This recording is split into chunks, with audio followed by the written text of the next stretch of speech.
Hello everyone and welcome again to psycho. आज की इस वीडियो में हम क्लास 11th फिजिक्स का चैप्टर अनुगति सिद्धांत यानी कि काइनेटिक थ्योरी को करेंगे।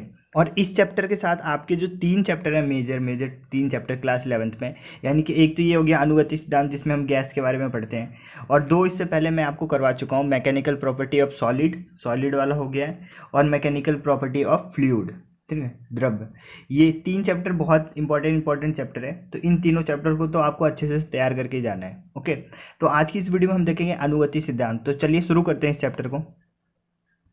तो ये चैप्टर पूरा गैस के ऊपर बेस है, तो गैस के बारे में आपको पता होनी चाहिए, उसकी प्रॉपर्टी क्या क्या होती है। तो गैस के बारे में मैं आपको पहले भी बता चुका हूँ जब मैंने आपको 9th क्लास में मैटर वाला चैप्टर पढ़ाया था। ओके, तो देखिए गैस क्या था। गैस में जो मॉलिक्यूल्स होते हैं वो दूर दूर होते हैं, ये पढ़ा था हमने। गैस के मॉलिक्यूल यानी अणु दूर दूर होते हैं, जिसके कारण उनके बीच जो अंतराण्विक परमाणविक बल होता है यानी इंटरमॉलिक्यूलर फोर्स जो होता है वो कम होता है। ठीक है, मतलब ना के बराबर होता है लेकिन ना के बराबर होता है। ओके, एक तो ये पढ़ा था हमने कि उनके बीच में इंटरमॉलिक्यूलर फोर्स कम होता है। ठीक है, दूसरी चीज़ ये पढ़ा था हमने कि इनका कोई साइज और शेप नहीं होता है, जिस बर्तन में हम डालते हैं वो उसी का साइज ले लेता है। ठीक है, तो इसका कोई साइज और शेप नहीं होता, ये भी पढ़ा था हमने। ठीक है, बहुत सारे वैज्ञानिक जैसे कि बॉयल, न्यूटन, ये सब आए, इन्होंने गैस के बिहेवियर को समझाने की कोशिश की लेकिन सफल नहीं हो पाए। पर जो रियल थ्योरी है वो रियल थ्योरी किसने दी थी? मैक्सवेल और बोल्ट्जमैन ने। मैक्सवेल और बोल्ट्जमैन ने जो थ्योरी दी थी उसी को वैलिड माना गया है। ठीक है, तो इस चैप्टर में हम गैस की प्रॉपर्टीज को ही देखेंगे, कौन कौन से वैज्ञानिक ने क्या क्या थ्योरी दी उसे देखेंगे। ठीक है, तो चलिए इस चैप्टर को शुरू करते हैं। पहले देखते हैं, तो सबसे पहले देखते हैं बॉयल का नियम। ठीक है, बॉयल ने क्या बोला, देखिए इस नियम के अनुसार स्थिर ताप पर, अच्छा इस जो ये नियम आएंगे अभी सब में आपको कन्फ्यूजन हो सकती है बाद में अगर आप इसे रिवाइज नहीं करते हो, लेकिन एक तरीका है जिससे आप कंफ्यूज होने से बच सकते हो। वो ये है कि आपको बस इन नियमों में दो चीज़ पता होनी चाहिए। पहला तो ये कि हम किस चीज़ को कांस्टेंट रख रहे हैं।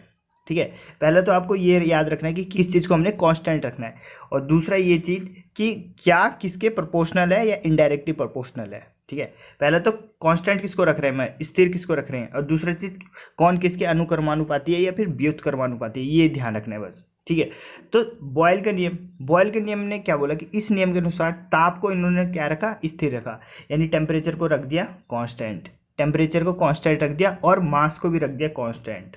ठीक है, तापमान और मास, ठीक है, द्रव्यमान को इन्होंने क्या कर दिया, कांस्टेंट कर दिया। तब उन्होंने बोला कि जो गैस का आयतन है, ठीक है, जो गैस का आयतन है वो गैस के दाब के व्युत्क्रमानुपाती होता है, यानी जो प्रेशर है वो इनडायरेक्टली प्रोपोर्शनल है उसके वॉल्यूम से, ये बोला। ठीक, ये किसने बोला? बॉयल ने बोला।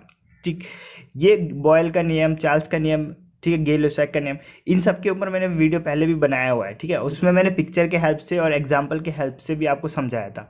ठीक है, तो क्या करूँगा मैं, उस वीडियो को मैं दोबारा अपलोड कर दूंगा। ठीक है, तो इस वीडियो के बाद आपको वो वाली वीडियो भी मिल जाएगी, तो उसमें आप अच्छे से समझ सकते हो, उसमें एग्जाम्पल के थ्रू समझाया हुआ है। ठीक है, तो यहाँ पे मैं चैप्टर बहुत ज़्यादा लेंथी है तो मैं शॉर्ट में बता रहा हूँ। ठीक है, जहाँ पे मेरे को लगेगा टाइम लेना चाहिए वहाँ पे टाइम लूँगा। ठीक है, ओके, तो बॉयल ने क्या बोला कि अगर हम तापमान को, जो गैस है, जिस गैस का हमने बिहेवियर चेक करना है उसका अगर हमने तापमान और द्रव्यमान इन दोनों को क्या कर दिया, हमने कांस्टेंट कर दिया, यानी कि स्थिर कर दिया, नियत कर दिया, तो जो गैस का दाब होगा वो इनडायरेक्टली प्रोपोर्शनल होगा वॉल्यूम के, ठीक है, आयतन के व्युत्क्रमानुपाती होगा। ये किसने बोला? बॉयल ने बोला। ठीक है, तो याद रख लेंगे, इसमें क्या याद रखेंगे कि ताप और द्रव्यमान को रखना है हमने कांस्टेंट, तो ये क्या हो जाएगा, दाब क्या हो जाएगा, आयतन के व्युत्क्रमानुपाती हो जाएगा, बस ये याद रखना है। ठीक है, तो मैथमेटिक टर्म में लिखेंगे तो ये P is indirectly proportional to V, और मैंने आपको बहुत बार बता दिया कि जब भी हम इस प्रोपोर्शनल के साइन को हटाते हैं और इक्वल का साइन लगाते हैं तो वहाँ पे इस इक्वल के साइन के साथ एक कांस्टेंट भी आता है। ठीक है, तो यहाँ पे एक कांस्टेंट कौन सा आया, K, यहाँ पे K कांस्टेंट आ गया, तो P is equal to K/V हो गया। ठीक है, अब K की वैल्यू निकालनी, V को मैं इधर भेज दूंगा, तो PV is equal to K, ये हो गया हमारा बॉयल का नियम। ठीक है, PV is equal to K, ठीक है, यानी दाब और आयतन का गुणनफल क्या होता है, कांस्टेंट होता है। ओके, ये हो गया पहला बॉयल का नियम। ओके, अगर इसके एग्जांपल्स देखने हैं तो वो जो दूसरी वीडियो में अभी अपलोड करूंगा उसको देख सकते हो। अब इस वीडियो को तुरंत बाद वाली वीडियो भी अपलोड हो जाएगी, तो एक बार उसे भी देख लेना, 8 से 9 मिनट की वीडियो है वो। ठीक है, अब नेक्स्ट है चार्ल्स का नियम। अब देखिए चार्ल्स ने क्या किया, इस नियम के अनुसार स्थिर दाब को क्या कर दिया इन्होंने, कांस्टेंट कर दिया, प्रेशर को कांस्टेंट कर दिया और द्रव्यमान को भी कर दिया कांस्टेंट, द्रव्यमान को भी कांस्टेंट कर दिया। ठीक है, पर इन्होंने बोला कि जो आयतन है गैस के परम ताप यानी तापमान के क्या होगा, अनुक्रमानुपाती होगा।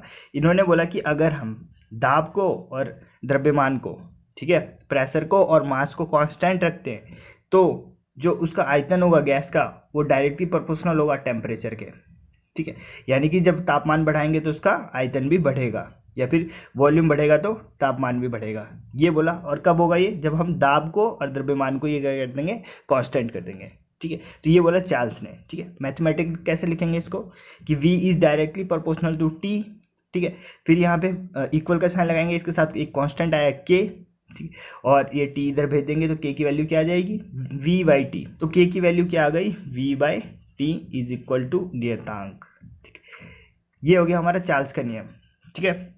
चार्ल्स ने क्या किया, प्रेशर को और मास को कांस्टेंट रखा और बोला कि जो आयतन है वो डायरेक्टली प्रोपोर्शनल है तापमान के, ठीक है। ये हो गया चार्ल्स का नियम। ओके, अब थर्ड देखिए, थर्ड है दाब का नियम। इसको दाब का नियम भी बोलते हैं, ठीक है, प्रेशर लॉ, और इसको बोलते हैं गेल-लुसैक का नियम भी बोलते हैं, ठीक है। इसे गेल-लुसैक का नियम भी बोलते हैं। ओके, तो गेल-लुसैक का नियम या फिर दाब का नियम क्या कहता है कि इस नियम के अनुसार स्थिर आयतन, अब क्या कर दिया हमने, आयतन को क्या कर दिया, कांस्टेंट कर दिया, ठीक है। आयतन को कांस्टेंट कर दिया और मास को भी कांस्टेंट कर दिया, ठीक है। मास को हम इसलिए कांस्टेंट कर रहे हैं क्योंकि देखिए अगर हम मास को कांस्टेंट नहीं करेंगे तो जो हम अध्ययन कर रहे हैं उसके गैस के बिहेवियर का, वो ढंग से अध्ययन नहीं कर पाएंगे। देखिए कहीं पे हम 1 kg लेंगे, कहीं पे 2 kg, 3 kg ऐसे लेंगे तो उसके जो प्रॉपर्टी है उसमें भिन्नता आएगी। इसलिए हमने क्या किया, हर कंडीशन में मास को यूनिट ही रखा हमने, ठीक है, कांस्टेंट ही रखा, हर बार हमने उतना ही मास लिया, ठीक है। तो जो दाब का नियम या फिर गेल-लुसैक का नियम है, इसमें क्या कांस्टेंट कर रहे हैं हम, इसके अनुसार हमने आयतन को कांस्टेंट कर दिया, ठीक है, आयतन को कांस्टेंट कर दिया और मास को कर दिया कांस्टेंट, ठीक है। अब जब हम आयतन और मास को कांस्टेंट करते हैं तो जो दाब होता है वो परम तापमान T के अनुक्रमानुपाती होता है, यानी कि दाब क्या हो गया, डायरेक्टली प्रोपोर्शनल हो गया T के। ये बोला गेल-लुसैक ने, ठीक है। तो हमने इसमें क्या कांस्टेंट रखा था, वॉल्यूम को और मास को, और क्या निकला इसका निष्कर्ष कि जो दाब होता है वो डायरेक्टली प्रोपोर्शनल होता है T के, यानी कि तापमान के, ठीक है। तो ये हो गया आपका प्रेशर का लॉ। तो ये हो गया 3 मेजर लॉ हो गए, ठीक है। अब इन तीनों मेजर लॉ को ही मिला के वो गैस की इक्वेशन बनती है। तो ये 3 नियम आपको पता होना चाहिए। एग्जाम में डायरेक्ट क्वेश्चन पूछा जाता है कि किसके नियम में हम वॉल्यूम को यानी आयतन को कांस्टेंट रखते हैं, तो आपका आंसर हो जाएगा दाब का नियम या फिर गेल-लुसैक का नियम, ठीक है। इस टाइप के क्वेश्चन आपके एग्जाम में डायरेक्ट बनते हैं, ठीक है। तो ये 3 नियम हो गए, ठीक है। और अच्छे से इनको समझना है तो जो इसके बाद वीडियो आएगी उससे जरूर देख लेना, ठीक। अब देखिए इसको मैथमेटिकली टर्म में P is directly proportional to T, ठीक है। प्रोपोर्शनल का साइन हटाएंगे तो आ जाएगा एक कांस्टेंट K, ठीक है।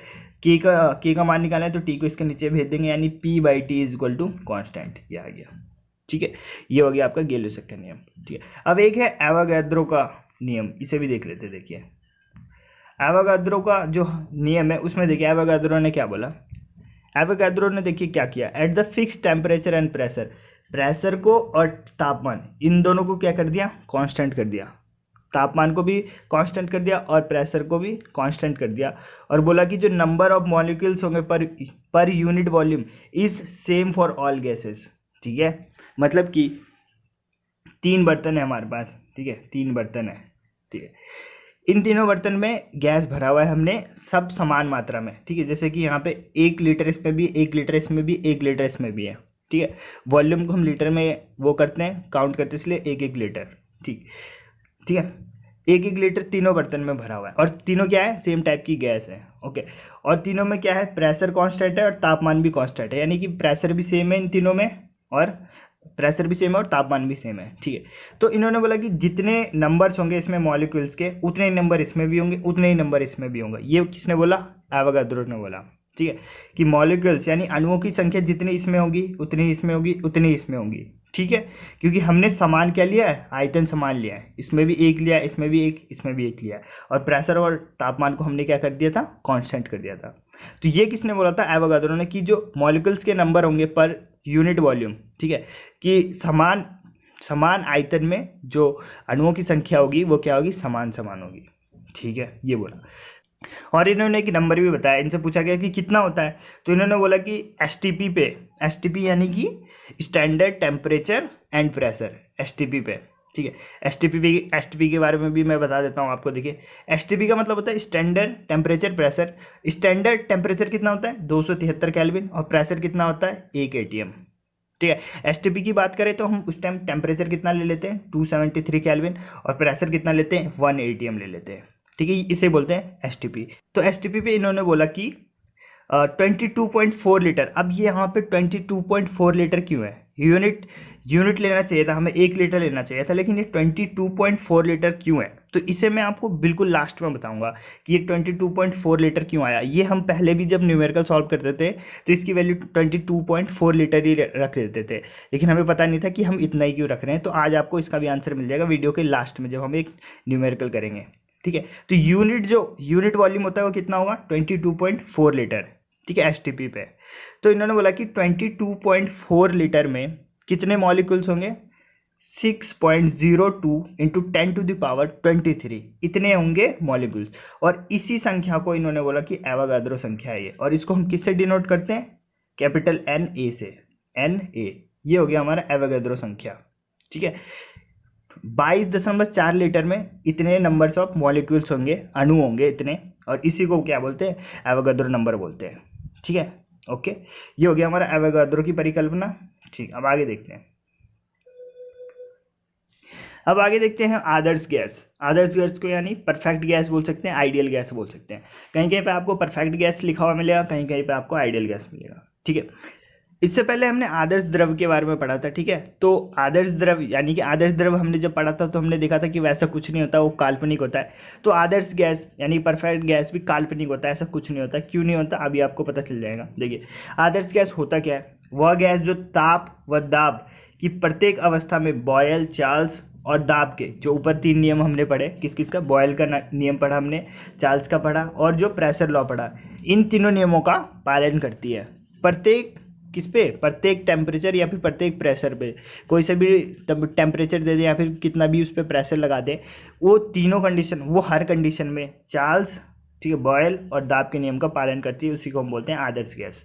ठीक है, अब देखिए आदर्श गैस की विशेषता क्या है, परफेक्ट गैस की क्या है विशेषता। देखिए पहला क्या है, आदर्श गैस प्रत्येक ताप व दाब पर इन तीनों के नियम का पालन करती है। ठीक है, दूसरी देखिए गैस के अणुओं का आकार अनंत सूक्ष्म होता है। अनंत सूक्ष्म मतलब कि 0 होता है।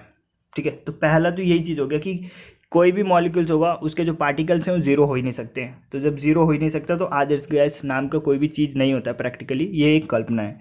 ठीक है, पहला चीज़ यहाँ से पता चल जाता है। ठीक, दूसरा देखिए आदर्श गैस के अणुओं के बीच अंतरा आणविक बल 0 होता है। अब इंटरमॉलिक्यूलर बल 0 होता है, तो ये भी विरोधाभास हो गया।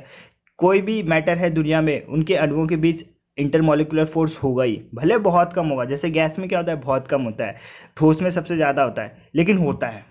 तो 0 तो हो ही नहीं सकता। तो दूसरी चीज़ ये, इन दोनों चीज़ों से हमें पता चलता है कि आदर्श गैस नाम की कोई भी गैस प्रैक्टिकली नहीं होती, बस ये एक परिकल्पना है, यानी कि इमेजिनेशन है। ठीक, अब आगे, आदर्श गैस के आयतन का प्रसार गुणांक तथा दाब गुणांक समान होते हैं। व्यवहार में कोई भी आदर्श गैस नहीं है। ठीक है, इसकी बस एक परिकल्पना की गई है। ओके, आगे चलते हैं। आदर्श गैस का समीकरण, गैस समीकरण, यहाँ से क्वेश्चन आते हैं एग्जाम में। ठीक है, गैस का समीकरण, ठीक है, PV = RT वाला। तो देखिए, माना कि किसी सिलेंडर में 1 मोल आदर्श गैस भरी है। मोल से क्या पता चल रहा है, मोल ये क्या होता है, मोल क्या है, पदार्थ की मात्रा का यूनिट है। ठीक, पदार्थ की मात्रा का ये बता रखा है मैंने आपको। जैसे हम आलू लेने जाते हैं तो केजी में लेते हैं, किलोग्राम में, और केले लेने जाते हैं तो दर्जन में लेते हैं। तो वैसे हम पदार्थ की मात्रा को लेने जाएंगे तो मोल में लेंगे। ठीक है, तो मोल हो गया। 1 मोल आदर्श गैस हमने एक सिलेंडर में भरा हुआ है, परफेक्ट गैस भर दिया हमने एक सिलेंडर में, परिकल्पना कर रहे हैं। ठीक है, 1 मोल भर दिया, 1 मोल यानी कि यूनिट लिया हमने, तथा गैस का दाब क्या है, P है, और आयतन क्या है यानी वॉल्यूम क्या है, V है, तथा तापमान क्या है, T है। ठीक है, तो अब देखिए बॉयल के नियम के अनुसार क्या था, बॉयल ने क्या बोला था कि दाब क्या होगा, इनडायरेक्टली प्रोपोर्शनल होगा आयतन के। ठीक है, ये बोला था ना बॉयल ने, पहला नियम ये हो गया नियम। ठीक है, इस V को इधर भेज देता हूँ, P को इधर भेज सकता हूँ। ठीक है, तो ये आ गया, पहली इक्वेशन ये आ गई। ठीक, दूसरा हम इसी पे लगाएंगे हम चार्ल्स का नियम। तो चार्ल्स ने क्या बोला था कि जो वॉल्यूम होता है डायरेक्टली प्रोपोर्शनल होता है टेम्परेचर के।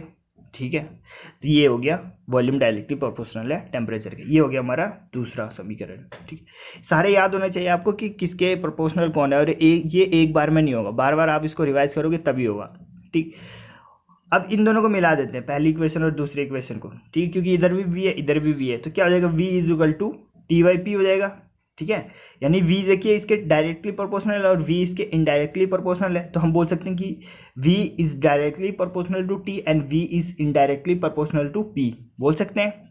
ठीक है, अब ये हटाएंगे, यहाँ पे इक्वल का साइन लगाएंगे तो क्या आएगा, एक कांस्टेंट आएगा। यहाँ पे कौन सा कांस्टेंट आता है, r आता है। ठीक, अच्छा ये आपको लग रहा होगा कि अपनी मर्जी से कुछ भी लिख देते होंगे यहाँ पे, तो ये अपनी मर्जी से कुछ नहीं लिखते, वैज्ञानिक होते हैं, बहुत सालों की मेहनत करते हैं, तब वो ढूंढते कि यहाँ पे क्या वैल्यू रखी जाए। जैसे कि हमने वो पढ़ा था ग्रेविटेशनल फोर्स का फॉर्मूला, उसमें ये है जी है, कैपिटल जी, एम ये है m1 m2 upon r square, ये है। तो इसमें ये जी होता है ग्रेविटेशनल कांस्टेंट होता है, तो ये ऐसे थोड़ी ना रख दिया। यहाँ पे हेनरी कैवेंडिश नाम के एक वैज्ञानिक थे, उन्होंने इसके मान को कैलकुलेट किया है 6.67 इंटू 10⁻11 न्यूटन मीटर स्क्वायर पर केजी स्क्वायर। ठीक है, इसको उन्होंने कैलकुलेट किया है। तो ऐसे जो ये आर है ना, ये आर को भी कैलकुलेट करते हैं वैज्ञानिक, ऐसे हवाबाजी नहीं करते हैं यहाँ पे, वो पूरा प्रॉपर कैलकुलेट करते हैं कि कौन सी वैल्यू रखें जिससे ये सेटिस्फाइड हो जाए। ठीक है, तो यहाँ पे आर की वैल्यू अभी आगे देखेंगे कितना होता है, 8.31 जूल पर मोल, ये होता है हमारा आर की वैल्यू। तो ये भी आप नोट कर लेना, आर की वैल्यू क्या होती है 8.31, ये लास्ट में ऐसे डिस्कस करेंगे। ठीक है, तो क्या बन गया हमारा, P V is equal to R T बन गया। यहाँ पे देखिए P is equal to R T by P था। ठीक है, हमने क्या किया, हमने क्या किया, P को इधर भेज दिया, तो P V is equal to R T, तो P V is equal to R T, यही होता है हमारा गैस का इक्वेशन, और यहीं से क्वेश्चन पूछे जाते हैं। ठीक, तो ये हो गया हमारा गैस का इक्वेशन। कुछ नहीं किया हमने, चार्ल्स के नियम को और बॉयल के नियम को दोनों को मिला दिया और ये बन गया। ठीक है, अब आगे चले। ठीक है, देखिए ये लिखा हुआ, एक मोल गैस के लिए आर का मान सभी गैसों में एक समान होता है। एक मोल जो हमने आर का मान निकाला वो सभी के लिए समान होगा, अतः आर को हम क्या बोलेंगे, सार्वत्रिक गैस नियतांक। ठीक है, यूनिवर्सल गैस कांस्टेंट, आर क्या हो गया यहाँ पे, यूनिवर्सल गैस कांस्टेंट बोलते हैं। जैसे वहाँ पे हम जी को बोलते थे यूनिवर्सल ग्रेविटेशनल कांस्टेंट, तो ये हो गया आर क्या हो गया, यूनिवर्सल गैस कांस्टेंट कहते हैं। ठीक है, तथा उपरोक्त समीकरण आदर्श गैस समीकरण कहलाती है। जो ऊपर की समीकरण है उसको बोलते हैं परफेक्ट गैस इक्वेशन। ठीक है, P V is equal to R T. यदि सिलेंडर में हमने एक ही मोल लिया था ना, यूनिट लिया था, अगर हम उसकी जगह एन ले लेते हैं, एन मोल, ठीक है, एन मोल मतलब कुछ भी रख सकते हैं, एन की जगह 5 मोल 10 मोल 1000 मोल। ठीक है, तो एन मोल रखेंगे तो क्या होगा, एन से इनटू कर देंगे यहाँ पे, तो P V is equal to n R T. ठीक है, P V is equal to n R T. जब यूनिट की बात करें तो P V is equal to R T हो जाएगा, और जब कुछ मात्रा दे देगा 10 15 एन दे देगा तो हो जाएगा P V is equal to n R T, n से इनटू कर देंगे, मतलब जितनी मात्रा देगा उससे इनटू कर देंगे, तो ये हो जाएगा हमारा इक्वेशन। ठीक है, आगे चले। अब नेक्स्ट टॉपिक है हमारा काइनेटिक थ्योरी ऑफ गैस, गैसों का अनुगति सिद्धांत। ठीक है, इसको हम बोलते हैं, इससे हम क्या प्रूव कर सकते हैं, मॉलिक्यूलर नेचर ऑफ गैस, ये प्रूफ होता है इससे। ठीक है, तो गैसों का अनुगति सिद्धांत देख लेते हैं, आपके सिलेबस में है ये। देखिए गैसों के, और ये हम पीछे भी देख के आ चुके हैं, वही नाइन्थ में जब हमने देखा था। गैसों के अनुगति सिद्धांत की परिकल्पना निम्नलिखित है। देखिए क्या है, प्रत्येक गैस अनेक सूक्ष्म कणों से मिलकर बना होता है, मॉलिक्यूल से मिलकर बना होता है, छोटे छोटे मॉलिक्यूल से, जिन्हें अणु कहते हैं। ठीक है, जिन्हें मॉलिक्यूल कहते हैं। ये पूर्णतः क्या होते हैं, दृढ़ और पूर्ण प्रत्यास्थ होते हैं, फुल इलास्टिक होते हैं, और क्या होते हैं, रिजिड होते हैं, यानी दृढ़ होते हैं। ठीक, एक गैस के सभी अणु एक जैसे होते हैं, एक गैस के जितने भी अणु होते हैं एक जैसे ही होते हैं, परंतु विभिन्न गैसों के अणु में भिन्नता आती है। एक गैस लेंगे तो उसके अणु सेम होंगे, लेकिन अगर हम अलग अलग गैस लेंगे तो सबके अणु अलग अलग होंगे, जाहिर सी बात है। नेक्स्ट, गैस के अणु अत्यंत सूक्ष्म होते हैं, जिनसे इनका आयतन गैस के आयतन की तुलना में नगण्य होता है। जो तो सही बात है, वो मॉलिक्यूल इतना छोटा है और गैस इतने सारे, तो इसका आयतन और इसका आयतन कितना, जमीन आसमान का फर्क है। ठीक है, गैस के अणुओं की गति अनियमित होती है। जो गैस के मॉलिक्यूल्स होते हैं वो गति करते रहते हैं, पढ़ दिया था हमने। ठीक है, इधर उधर गति करते रहते हैं, आपस में टकराते रहते हैं। ठीक है, तो जब गति करेंगे तो इनमें क्या होगी, एक चाल होगी। ठीक, तो अर्थात अणु की चाल एवं गति की दिशा लगातार बदलती रहती है, और इनकी चाल और दिशा भी बदलती रहती है। ठीक है, इधर जाते हैं फिर इससे टकराते हैं तो इसकी चाल उधर हो जाती है, फिर इससे टकराते हैं इधर हो जाती है चाल। ठीक है, तो चाल चेंज होता रहता है। ठीक, गति भी चेंज होती रहती है। नेक्स्ट, सामान्यतः गैस के अणु के बीच कोई आंतराणविक बल कार्य नहीं करता। ठीक है, ये गलत है। गैस के अणुओं के बीच अंतर आणविक बल कार्य करता है, लेकिन बहुत कम कार्य करता है, बहुत कम, ना के बराबर, लेकिन होता है, जीरो नहीं होता है, ठीक है।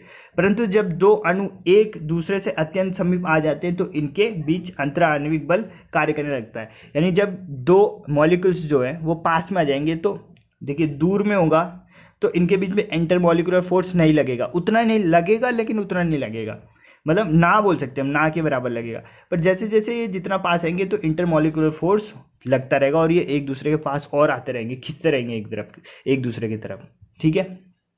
परिणाम स्वरूप अणुओं की चाल और गति की दिशा बदल जाती है, ठीक है। जब इंटरमॉलिक्यूलर फोर्स लगेगा तो वो अपनी तरफ खींचेगा, अब उसकी गति किधर भी हो तो उसकी जो गति है और उसकी जो चाल है वो चेंज हो जाएगा। गैस के अणुओं की किन्हीं दो टक्करों के बीच अणु का एक सरल रेखा में गति करता है। अच्छा देखिए, दो टक्करों के, अभी ये आगे भी डिस्कस करेंगे। पहला टक्कर किया उसने तो इसकी गति, इसकी दिशा इधर थी, फिर दूसरा टक्कर किया तो इसकी दिशा फिर चेंज हो गई। तो पहले टक्कर और दूसरे टक्कर के बीच में इसकी जो गति थी वो कैसी थी, सरल रेखीय गति थी, ठीक है। और यहीं से हमें एक चीज पता चलता है कि दो क्रमागत टक्करों यानी टू कॉन्सिक्यूटिव जो कोलिजन होगा, उनका बीच में टक्कर होगा, के बीच में जो तय की गई दूरी को मुक्त पथ कहते हैं, फ्री पाथ कहते हैं। ये तो आगे डिस्कस करेंगे, ये तो टॉपिक है, इसे अच्छे से डिस्कस करेंगे, ठीक है। यहाँ पे इसकी डेफिनेशन दे दी गई है। तथा इन दूरियों के औसत को औसत मुक्त पथ बोलते हैं, ठीक है, एवरेज फ्री पाथ बोलते हैं इन दोनों के बीच की दूरी को। ये आगे डिस्कस करेंगे अच्छे से। नेक्स्ट पॉइंट है कि दो अणुओं के बीच की टक्कर पूर्णतः प्रत्यास्थ होती है, फुल्ली क्या होती है, इलास्टिक होती है। अतः अणुओं की ऊर्जा क्या होती है, संरक्षित होती है। जब दो टकराते हैं तो इन दोनों के टकराने से इन दोनों को कोई नुकसान नहीं होता, ठीक है। वो अपनी उधर दिशा में चल जाएगा, ये इधर चल जाएगा, इससे क्या होगी, इनकी एनर्जी तो सेव हो जाएगी और ना ही इनको कुछ डैमेज होगा, ठीक है। तो अगर एनर्जी कब लॉस होता है, जब एक इससे टकराता है और दूसरा क्या होता है, चूर चूर हो जाता है, यानी दूसरा डैमेज हो जाता है, तब इनकी एनर्जी क्या हो जाती है, लॉस हो जाती है। लॉस किस में हो जाती है, इसको तोड़ने में लॉस हो जाती है, जो टूटता है उसमें लॉस हो जाती है, ठीक है। लेकिन ये टूटते नहीं है, टकरा के उधर चल जाते हैं, अपनी दिशा चेंज कर लेते हैं, ठीक है। नेक्स्ट पॉइंट, गैस के अणु बर्तन के भीतर सभी संभव दिशाओं में सभी संभव वेग से गति करते हैं, अतः अणुओं का औसत वेग क्या होता है, शून्य होता है।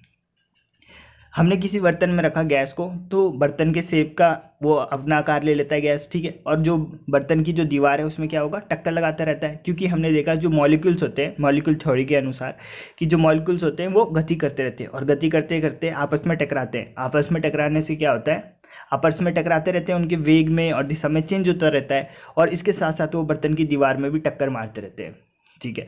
अब जब ये टक्कर मारते हैं तो इनकी क्या होगा, वेग और गति दोनों चेंज होते रहती है, साथ में दिशा भी चेंज होती रहती है। तो जब इनका एवरेज हम वेलोसिटी निकालेंगे तो एवरेज वेलोसिटी क्या निकलेगा, जीरो निकलेगा, ठीक है। एवरेज वेलोसिटी क्या होगा, जीरो, ठीक।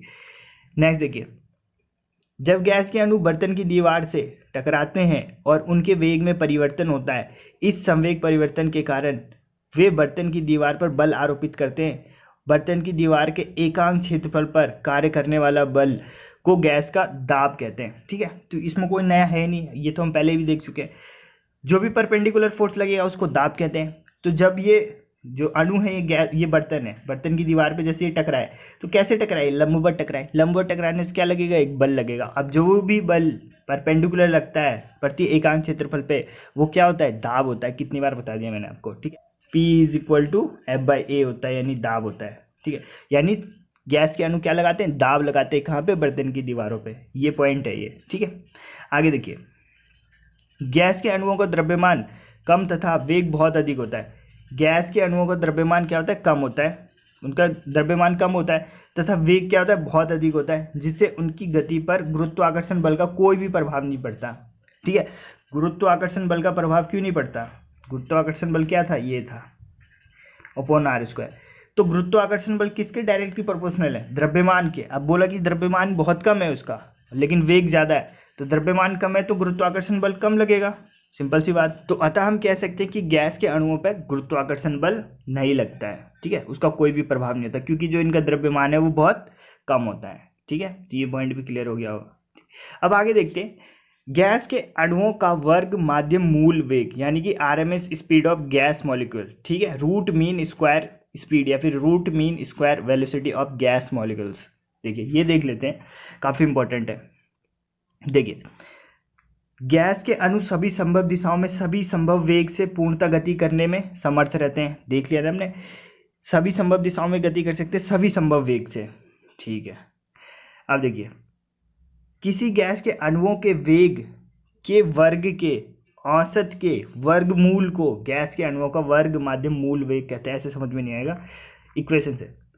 वी आर एम एस क्या होता है, ऐसे लिखते हैं, वी कैपिटल लिखते हैं और आर एम एस इसके नीचे लिखते हैं। ठीक है, तो V R M S equal to क्या होता है, देखिए अणु है गैस में, मॉलिक्यूल्स हैं, तो उनका हर एक का वेग अलग होगा, है ना, हर एक का वेग अलग होगा। माना किसी का V1 है, किसी का V2 है, किसी का V3 है, किसी का V4 है, डैश डैश कितने सारे हैं, करोड़ों अणु है उसमें, तो डैश डैश डैश जितने भी हैं।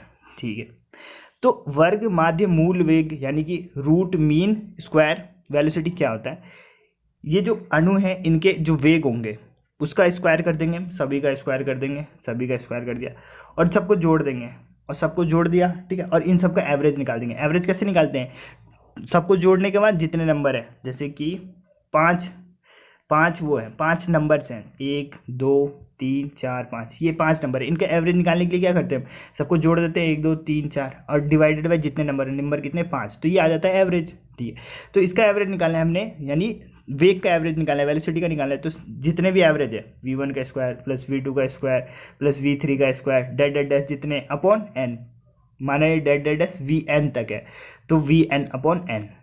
ठीक, तो ये तो आ गया औसत, एवरेज आ गया। ठीक है, अब इसका कर देंगे हमें रूट, इसका रूट कर देंगे। ठीक है, इसका मूल निकाल देंगे, तो ये आ जाएगा हमारा वर्ग माध्यम मूल वेग। ठीक है, तो यही लिखा हुआ है यहाँ पे, देखिए आप पढ़ के देखिए, अब आपके समझ में आएगा। किसी गैस के अणुओं के वेग के स्क्वायर, हमने वेग जो उसका वेलोसिटी है उसका स्क्वायर कर दिया अणुओं के। ठीक है, अणु बहुत सारे हो सकते हैं, इसलिए यहाँ V1 V2 V3 V4 dash dash dash Vn का स्क्वायर, अणुओं के वेग के औसत, इसका औसत निकाला हमने, सबका सम करके जितने भी हैं उसे डिवाइड कर दिया, तो ये औसत आ गया। ठीक है, के वर्गमूल कर दिया, ये लीजिए, ये कर दिया ना रूट को बोलते हैं वर्गमूल, को गैस के अणुओं का वर्ग माध्यम मूल वेग कहते हैं। इसी को क्या बोलते हैं, गैस का VRMS बोलते हैं, यानी कि वर्ग माध्यम मूल वेग। ठीक है, रूट मीन स्क्वायर वेलोसिटी ये बोलते हैं। ठीक है, ओके, और मैथमेटिकल टर्म में इसको ऐसे लिखते हैं, VRMS equal to under root V1 का स्क्वायर प्लस V2 का स्क्वायर प्लस V3 का square dash dash dash Vn का स्क्वायर डिवाइडेड बाय n, और इस पूरे का क्या है, अंडर रूट है। ठीक है, ओके, अभी ये आपका आधा चैप्टर हो गया है, अभी आधा चैप्टर बचा हुआ है जिसको हम नेक्स्ट वीडियो में करेंगे। ठीक है, तो इस वीडियो को मैं यहीं पे ख़त्म करता हूँ, नेक्स्ट वीडियो कल आएगी, तो कल हम इस चैप्टर को कंप्लीट कर लेंगे। ठीक है, कमेंट के माध्यम से आप बताएं कि वीडियो आपको कैसे लगी। यदि आपने इस वीडियो से कुछ सीखा है तो वीडियो को लाइक करें। मिलते हैं नेक्स्ट वीडियो में, जय हिंद।